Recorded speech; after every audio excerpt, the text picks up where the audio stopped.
నగదు దొరక్క సామాన్య ప్రజలు ఏటీఎంల వద్ద పడిగాపులు కాస్తుంటే అక్రమార్కుల దగ్గర మాత్రం భారీగా కొత్త నోట్లు లభ్యమవుతున్నాయి. ఐటీ శాఖ నిర్వహిస్తున్న దాడుల్లో కోట్లాది రూపాయల విలువైన కొత్త నోట్లు, పాత నోట్లు పట్టుబడుతున్నాయి. గుజరాత్లోని సూరత్లో ఫైనాన్షియర్ కిషోర్ భజియావాలా ఇళ్లలో ఆదాయ పన్ను శాఖ అధికారులు సోదాలు కొనసాగుతున్నాయి.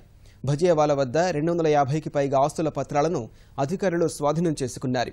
అతని వద్ద దాదాపు 2 కిలోల బంగారం, 5 కేజీల వెండి కూడా జప్తు చేసినట్టు ఐటీ అధికారులు తెలిపారు. భజియావాలాకు సంబంధించిన నివాసాలు, కార్యాలయాల్లో 4 రోజులుగా ఐటీ శాఖ దాడులు నిర్వహిస్తోంది. నిన్నటి వరకు 400 కోట్ల రూపాయల విలువైన ఆస్తులు ఐటీ అధికారులు గుర్తించారు. అటు అమృత్సర్లో నిఘా విభాగం జరిపిన దాడుల్లో 12 లక్షల రూపాయల విలువైన కొత్త నోట్లు, 3 లక్షల రూపాయల విలువైన పాత నోట్లు, 600 గ్రాముల మాదక ద్రవ్యాలను స్వాధీనం చేసుకుంది. ఉత్తరప్రదేశ్ నోయిడాలో ఐటీ శాఖ అధికారులు చేసిన దాడుల్లో 18 లక్షల రూపాయల కొత్త నోట్లను జప్తు చేశారు.